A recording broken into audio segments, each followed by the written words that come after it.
আসলে সকালের আবহাওয়াটা কেমন, সকালের সময় কি থাকে, তার পাশাপাশি আসলে ট্রাফিক অ্যালার্টে কি কি রয়েছে সেই ব্যাপারগুলোই দর্শকদের জানানোর চেষ্টা করব। শুরুতে যদি একটু আবহাওয়া পরিস্থিতির দিকে লক্ষ্য করি, আজকে আসলে এপ্রিল মাসের প্রথম দিন।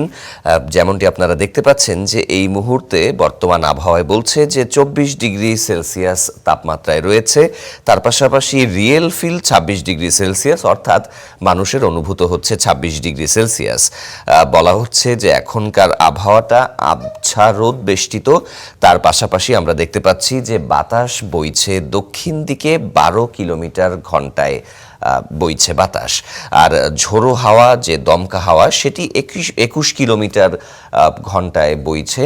এবং তার পাশাপাশি বাতাসের মানের ব্যাপারটি, এয়ার কোয়ালিটি ইন্ডেক্সের যে বিষয়টি আমরা জানিয়ে থাকি, সেটি আজকে আবার খারাপের দিকে যাচ্ছে। সামনের দিকে তাকিয়ে, অর্থাৎ সামনের দিকে কি অবস্থা হবে, শুক্রবার সন্ধ্যাতে ফুরফুরে বাতাসের একটা ব্যাপার, যে বৈশাখ মাসের দিকে প্রবেশ করছি আমরা, তো বৈশাখ মাসের শুক্রবারে সন্ধ্যায় ফুরফুরে বাতাস পরিস্থিতি থাকবে। আরেকটি বিষয় আমরা দেখতে পাচ্ছি যে প্রতি ঘন্টার পূর্বাভাসে বেলা বাড়ার সাথে সাথে যে অবস্থাটি আমরা দেখতে পাচ্ছি যে মোটামুটি 11টা পর্যন্ত তাপমাত্রা বেশ সহনীয় থাকবে, 29 ডিগ্রি সেলসিয়াস পর্যন্ত। বাইরে কিন্তু একটু মেঘলা আকাশই দেখা যাচ্ছে। এরপরে আমরা 12টার দিকে দেখতে পাচ্ছি যে তাপমাত্রা বেড়ে 31-এর দিকে যাচ্ছে এবং 4টা পর্যন্ত, দুপুর 3টায় এখন পর্যন্ত দেখা যাচ্ছে যে সর্বোচ্চ 33 ডিগ্রি সেলসিয়াস তাপমাত্রায় চলে যাবে। তো তখন আসলে একটু গরম অনুভূত হবে, সেটাই বোঝা যাচ্ছে। এর পাশাপাশি আমরা যদি দেখতে পাই যে আজকে দৈনিক পূর্বাভাসে যে বিষয়টি বলা হচ্ছে যে সর্বোচ্চ তাপমাত্রা 33 ডিগ্রি সেলসিয়াসই হবে এবং সর্বনিম্ন তাপমাত্রা আজকে থাকবে 25 ডিগ্রি সেলসিয়াস। এবং আবছা রোদ আবহাওয়া থাকবে, পরিষ্কারই থাকবে, বৃষ্টির কোনো সম্ভাবনা নেই। এর পাশাপাশি আমরা যদি সামনের দিকেও একটু আগাম পূর্বাভাস জানিয়ে দিতে চাই যে বৃহস্পতি, শুক্র এবং শনিবারে দেখা যাচ্ছে যে বৃহস্পতিবার থেকে কিন্তু তাপমাত্রা বাড়ার অবস্থায় দেখা যাচ্ছে, যে 37 ডিগ্রি পর্যন্ত কিন্তু চলে যাবে। এবং মোটামুটি বলা যাচ্ছে যে সামনের কয়েকদিনের মধ্যে আবহাওয়া বেশ পরিষ্কার পরিচ্ছন্ন থাকবে, অর্থাৎ বেশ রোদ বেষ্টিত থাকবে। তো বাইরে আসলে যারা বের হবেন, গরমের প্রিপারেশন নিয়েই আসলে বের হওয়াটা বেশ বুদ্ধিমানের কাজ হবে। তার পাশাপাশি আমরা যদি একটু বাতাসের মানের ব্যাপারটা দেখতে চাই যে কি বলা হচ্ছে বাতাসের মানে, এখানে বলা হচ্ছে যে আজকে বুধবারে কিন্তু খারাপই বলছে যে হাওয়াতে দূষণ উচ্চমাত্রায় পৌঁছে গেছে এবং সংবেদনশীল গোষ্ঠীর মানুষদের জন্য বেশ অস্বাস্থ্যকর। এখানে সংবেদনশীল বলতে বোঝাচ্ছে যে কারো যদি শ্বাসকষ্ট থাকে বা গলায় যদি তারা অস্বস্তির মতো অনুভব করেন লক্ষণগুলো, তাহলে তাদেরকে বাইরে সময় কাটানোর যে পরিমাণ সেটি কমাতে বলার জন্যই তারা এখানে ইনস্ট্রাক্ট করছে। আমরা যদি একটু এয়ার কোয়ালিটি ইন্ডেক্সের কথাই যেহেতু বলছিলাম, সেই অবস্থাটা যদি একটু ঘুরে আসতে চাই, তাহলে দেখতে পাচ্ছি যে দূষিত শহরের তালিকায় থাইল্যান্ডের চিয়াংমাই রয়েছে সেখানে, তার পাশাপাশি চায়নার সাংহাই রয়েছে, তার পাশাপাশি ইন্দোনেশিয়ার রাজধানী জাকার্তা রয়েছে। রাজধানী ঢাকা এই মুহূর্তে 8 নম্বরে চলে গেছে এবং ঢাকার স্কোর 116। তো এখানে আসলে এয়ার কোয়ালিটি ইন্ডেক্সে আমরা যেটি দেখতে পাচ্ছি যে 101 থেকে 150 এখানে বলা হচ্ছে যে আনহেলদি ফর সেনসিটিভ গ্রুপ, যেটি একটু আগে আমরা আসলে অ্যাকুরেট ওয়েদার অ্যাপেও জানাচ্ছিলাম যে শ্বাসকষ্ট যাদের রয়েছে এবং যারা আসলে একটু কাশি অনুভব করছেন, কাশি অনুভূত হচ্ছে, তো তাদের জন্য আজকে আসলে তাদের জন্য একটু আবহাওয়ার ব্যাপারটা উদ্বেগজনকই রয়েছে। আমরা এবার একটু যদি মেজর সিটির ব্যাপারটা তো দেখলাম, যে এখানে মোস্ট পলিউটেড সিটিজের ব্যাপারটা দেখলাম। যদি যারা ক্লিনেস্ট সিটি দেখে আসতে চাই, যে কারা আসলে উন্নত পরিবেশে বসবাস করেন বা যাদের বায়ুর মান ভালো, সেই জায়গার অবস্থাগুলো কেমন, এখানে কিন্তু আপনারা দেখতে পাচ্ছেন যে ওশেনিয়া মহাদেশের দেশ অস্ট্রেলিয়া, তাদের একটি শহর সিডনি, তাদের বায়ুর মান দেখুন মাত্র 16। আর উপরে এখানে দেখতেই পাচ্ছেন যে 0 থেকে 50 মানে হচ্ছে বায়ুর মান বেশ ভালো।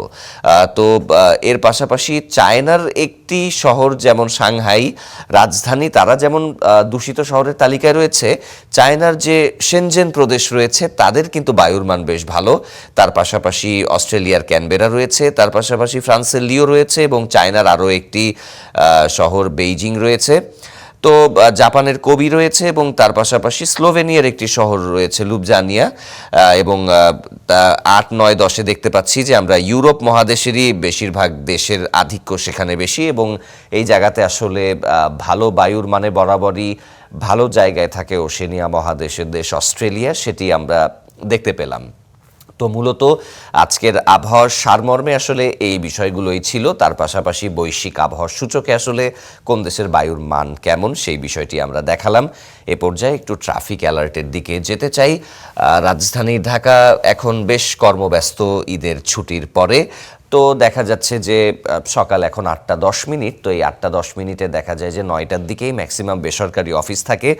যদিও জ্বালানি সাশ্রয় করার জন্য আরও একটি বিষয় দেখা গেছে যে 3 দিন আসলে অনলাইন ক্লাস দেওয়া হয়েছে। তারপরও পেট্রোল পাম্পের মধ্যে কিন্তু যে ভিড়টা দেখা গেছে, তো সেই ভিড় আসলে যানজটের পরিস্থিতির ক্ষেত্রে কতটুকু উদ্বেগজনক হতে পারে সেই ব্যাপারটাই একটু ম্যাপে আমরা জুম ইন করে দেখার চেষ্টা করি। রাজধানীর মোহাম্মদপুর এলাকার মধ্যে কিন্তু তীব্র ট্রাফিক দেখা যাচ্ছে। আমরা দেখতে পাচ্ছি মতিঝিলের দিকেও একটি যানজট পরিস্থিতি রয়েছে, সেই ব্যাপারটা একটু দেখে আসতে চাই। এদিকে আমরা দেখতে পাচ্ছি যে পুরনো ঢাকার এই পাশের একটি সড়ক রয়েছে, এই জায়গাতে একটি সড়ক বন্ধ। AHM কামারুজ্জামান যে সরণি রয়েছে সেই জায়গার রাস্তাটি বন্ধ রয়েছে, এবং বন্ধ থাকার কারণে দেখা গেছে যে এখানে একটি যানজটের সৃষ্টি হয়েছে।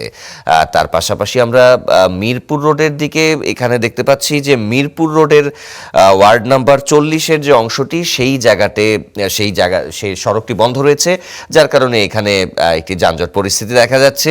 এদিকে আমরা যদি একটু শেরে বাংলা এগ্রিকালচারাল ইউনিভার্সিটির কথা বলি, মানে বিজয় সরণির আগের যে রাস্তাটি চীনমৈত্রী সম্মেলন কেন্দ্রের এই রাস্তা, সেই জায়গার ভিতরে কিন্তু একটা যানজট পরিস্থিতি বিরাজমান আমরা দেখতে পাচ্ছি। এই জায়গাতে দীর্ঘ ট্রাফিক, অর্থাৎ এখান থেকে আসলে বিজয় সরণিগামী যে সড়কটি রয়েছে, অনেকগুলো রাস্তার আসলে মিলনস্থল। এই পাশ থেকে আসলে জাহাঙ্গীর গেটের এই জায়গা থেকে আমরা যেমনটি বলছিলাম যে পেট্রোল পাম্পে একটা দীর্ঘ লাইন থাকার কারণে যানজট রয়েছে। তো সেটি আসলে আমরা দেখতে পাচ্ছি যে শেরেবাংলা এগ্রিকালচারাল ইউনিভার্সিটি থেকে তেজগাঁও পর্যন্ত আসার ক্ষেত্রে যারা আসবেন তারা একটু সময় নিয়ে এবং বিকল্প রাস্তা যদি থাকে সেটি ব্যবহার করে আসলেই বোধহয় একটু ভালো হবে, কারণ এই মুহূর্তে সেখানে বেশ যানজট দেখা যাচ্ছে। এর পাশাপাশি সাভার থেকে আপনি গাবতলী আসার পথে একটি যানজট পরিস্থিতি লক্ষ্য করা গেছে, কারণ এখানে আসলে বড় বাস স্ট্যান্ড রয়েছে যেখান থেকে আসলে দূরপাল্লার পরিবহনগুলো যেয়ে থাকে। তো এই জায়গাতে আসলে ঢাকা ঢোকার পথে গাবতলীর অংশে যানজট পরিস্থিতি দেখা যাচ্ছে। গাবতলী থেকে আবার যখন আপনি মিরপুর 1-এর দিকে আবার যে যাবেন সে জায়গায় আসলে ওই যে একটি ফিলিং স্টেশন রয়েছে 1 নম্বরে ঢোকার পথে, দারুসালামের রাস্তা বলা হয়, তো দারুসালামের রাস্তায় একটি যানজট পরিস্থিতি দেখা যাচ্ছে। এবার আরেকটি বিষয় আমরা দেখতে পাচ্ছি যে ইবনে সিনা মেডিকেল কলেজের আশেপাশের যে রাস্তাটি সেখানে একটা যানজট পরিস্থিতি আমরা দেখতে পাচ্ছি। আর মূলত অন্যান্য অংশের দিকে যদি একটু আমরা চলে যাই তাহলে আমরা দেখতে পাচ্ছি যে পুরানো ঢাকার এই পাশের রাস্তা মোটামুটি স্বাভাবিক রয়েছে। মালিবাগ থেকে রামপুরা যাওয়ার পথে এখানে আপনারা দেখছেন যে রেড মার্ক যেহেতু করা হচ্ছে, তো এই জায়গাতে ডিআইটি যে রোডটা অতীশ দীপঙ্কর রোড যেখানে বলা হচ্ছে আবুল হোটেল পর্যন্ত বিশাল একটি যানজট পরিস্থিতি আমরা দেখতে পাচ্ছি। তো মালিবাগ থেকে আসলে যারা আবুল হোটেল থেকে, অর্থাৎ ওই পাশ থেকে ইস্ট ওয়েস্ট বিশ্ববিদ্যালয় রয়েছে, তারপরে গুরুত্বপূর্ণ ব্র্যাক বিশ্ববিদ্যালয় রয়েছে, তো বিশ্ববিদ্যালয়ে যারা শিক্ষার্থী রয়েছেন তারা একটু এই রাস্তাটা বেশ সচেতনতার সাথেই পার হবেন সেটাই আমরা আশা করছি, কারণ এখানে একটা দীর্ঘ যানজট দেখা যাচ্ছে। তো আশেপাশে যে সংযোগ সড়কগুলোর মাধ্যমে আপনারা শর্টকাট রাস্তায় যদি বিশ্ববিদ্যালয়ের দিকে প্রবেশ করতে চান সেটাই হয়তো এই দিক থেকে ভালো হবে, কারণ ম্যাপ আসলে বলছে যে এখানে একটা দীর্ঘ যানজট রয়েছে। তার পাশাপাশি যে সামরিক জাদুঘরের যে রাস্তাটি, অর্থাৎ আগেই যেটি জানাচ্ছিলাম যে এখানে আসলে বিজয় সরণির যে সিগন্যালটা সেই পাশটাতে দেখা যাচ্ছে যে ওই যে বিজয় সরণির তেজগাঁওয়ের যে সড়কটি সোজা যাওয়ার পথে ওভারপাস থেকে, সেই সড়কটি আসলে বন্ধ অনেক দিন আগে থেকেই। তো এই পাশ থেকে আসলে টার্ন নেওয়ার সময় যেহেতু চারপাশের পরিবহন রয়েছে, বিজয় সরণী সিগন্যালে আসলে বেশ অপেক্ষাই করতে হয় সব দিক থেকে, আর এই টাইমে আসলে যানজট পরিস্থিতি বেশ বেশি থাকে। তার পাশাপাশি আমরা কিন্তু আরেকটি বিষয় দেখতে পেয়েছি যে ইলেকট্রনিক একটা বোর্ড দেয়া হয়েছে, যেখানে আসলে স্বয়ংক্রিয়ভাবেই সিগন্যাল কখন ছাড়বে বা টাইমিং দেয়া হবে, ট্রাফিক পুলিশ ছাড়াই। ট্রাফিক পুলিশ সেখানে রয়েছেন, তারপরও নিয়ন্ত্রণ করার জন্য কিন্তু ইলেকট্রনিক ড্যাশবোর্ড আমরা দেখতে পেয়েছি। তো মোটামুটি এই আসলে ঢাকা শহরের ট্রাফিক পরিস্থিতি ছিল। তো সকালের দিকে আসলে যারা অফিসের উদ্দেশ্যে বের হবেন তারা আসলে এই বিষয়গুলো একটু মাথায় রাখবেন। এর পাশাপাশি আমরা একটু রায়ের বাজারের এদিকে রাস্তায় হয়তো ধানমন্ডির দিকে দেখতে পাচ্ছি যে এখানে একটা যানজট পরিস্থিতি দেখতে পাচ্ছি। ইবনে সিনার গলির কথাটি যেটি বলছিলাম, যে ইবনে সিনার যাওয়ার পথে, তো সেই রাস্তাতে কিন্তু একটা যানজট পরিস্থিতি আমরা দেখতে পেয়েছি। মোটামুটি এই ছিল আসলে সকালের ট্রাফিক আপডেট। আবারও একটু টাইম সেটে চলে যেতে চাই, সেখানে আমাদের সহকর্মী রয়েছেন। তো সহকর্মী আয়েশার কাছে আবারও যেতে চাই। আয়েশা। শাফাত, আপনাকে ধন্যবাদ।